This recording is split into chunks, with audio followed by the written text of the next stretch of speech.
Bonjour à tous. J'ai décidé de faire cette petite vidéo pour vous expliquer comment le Reiki pouvait accompagner pour une opération. Donc, je me suis fait opérer effectivement du pied et je me suis préparée en tant que praticien Reiki à cette opération avant et après. Je me suis également aidée d'huiles essentielles et c'est ce que je vais vous expliquer maintenant. Alors, pour vous expliquer, en amont, j'ai commencé par faire mes autotraitements 2-3 jours avant pour bien faire circuler mon énergie pour me préparer à l'opération. Ensuite, toujours en amont, j'ai fait de l'envoi à distance pour le jour de l'opération. Donc, je vais vous montrer les deux techniques très rapidement. Bien sûr, je ne vais pas vous vous montrer l'autotraitement en entier qui dure à peu près 40-45 minutes. À tout de suite. Alors, pour débuter l'autotraitement, on commence par les positions de la tête et je termine par les pieds.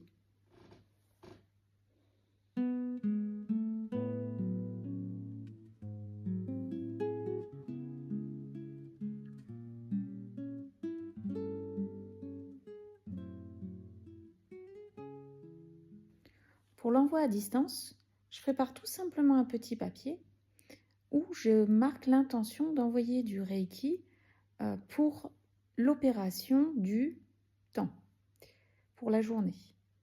Et je fais ça, je commence pareil quelques jours avant, donc j'ai mon petit papier.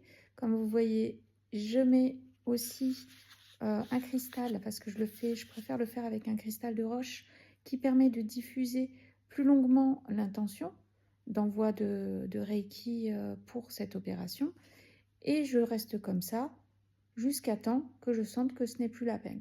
Donc en moyenne, je dirais, pour la première, ça dure un peu plus longtemps. En général, je mets 12-13 minutes, voire 15 minutes parfois. Et les suivantes, c'est un peu moins longtemps. Ensuite, une fois que cet envoi est effectué, sur 3-4 jours avant, je le fais, je n'ai plus à y toucher, je brûle mon petit papier et c'est terminé. Le jour de l'opération, quand je suis revenue chez moi, je me suis d'abord fait du Reiki sur le pied. Donc en fait, j'ai fait tout ce qu'il fallait et je me suis fait à peu près 20-25 minutes de Reiki parce que je le sentais comme ça. En fait, le temps dépend de comment je le ressens dans mes mains. À partir du moment où ça change, j'arrête, tout simplement. Donc je reste dessus le temps qu'il faut. Et puis après, en fin de journée, je me suis fait un autotraitement, pareil. Et je vais continuer comme ça jusqu'à ce que je sente que j'en ai plus besoin. Les autotraitements, on les fait d'abord quand vous avez reçu l'initiation. Ça se fait pendant 21 jours qui suivent votre initiation. Mais par la suite, c'est à vous de voir, c'est à chacun de voir comment il le ressent. C'est-à-dire que parfois, j'en fais pas parce que je ne ressens pas le besoin. Parfois, je fais sur 4 jours, je fais une pause de 3 jours et j'alterne comme ça. Donc là, pour l'opération, je vais le faire tant que je sens que c'est nécessaire. Mais ce n'est pas tout. Je me suis aussi aidée, parce que j'adore ça, vous le savez, des huiles essentielles. Et donc, je me suis préparé un petit stick inhalateur pour gérer mon stress au cas où et me donner du courage.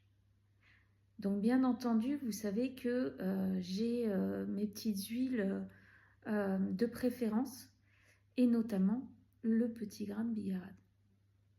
Le petit grain de bigarade, c'est un rééquilibrant émotionnel.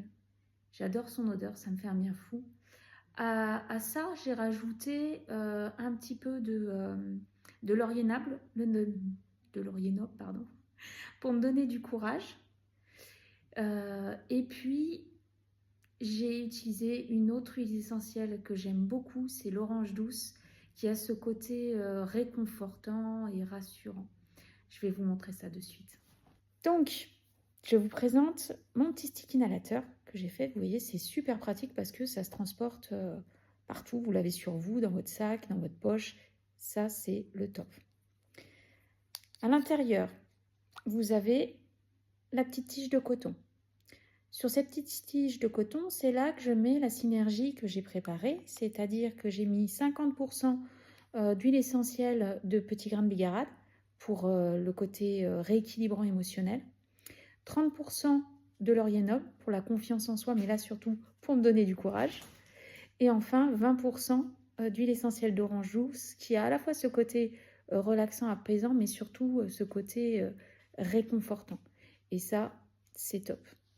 Donc, comment je fais? Tout simplement, moi j'utilise la respiration en carré. C'est-à-dire que j'inspire profondément pendant 4 secondes, je bloque ma respiration, j'expire 4 secondes, je bloque ma respiration, j'inspire 4 secondes, et ainsi de suite. Et je fais ça 3-4 fois. Voilà, tout simplement. Et ça fait un bien fou. Et ce qui est super avec ces sticks inhalateurs, c'est que ça dure 3-4 mois, facile, en fonction de comment on le conserve, hein. Toujours bien fermé, bien sûr. Et je le mets à l'abri de la lumière, bien évidemment. Voilà. Et cet effet est incroyable. Alors, faut aimer les huiles essentielles, mais bon, vous savez, ça, c'est ce que j'adore. Et c'est ce qui me permet quelque part, d'assurer une continuité avec le Reiki. Voilà. Donc, je vous ai expliqué comment je procédais. Et sachez que je procède exactement de la même manière pour des clientes qui ont besoin d'un accompagnement en chirurgie ou en chimiothérapie. C'est-à-dire qu'il y a la séance en amont, la séance que je prépare à distance pour le jour J, et si besoin, je continue à distance ou en présentiel les séances post-opératoires. Voilà, donc si vous avez des questions, n'hésitez pas, je serai ravie d'y répondre. Et si vous avez besoin de conseils, eh bien, contactez-moi tout simplement. À très bientôt chez Eliora.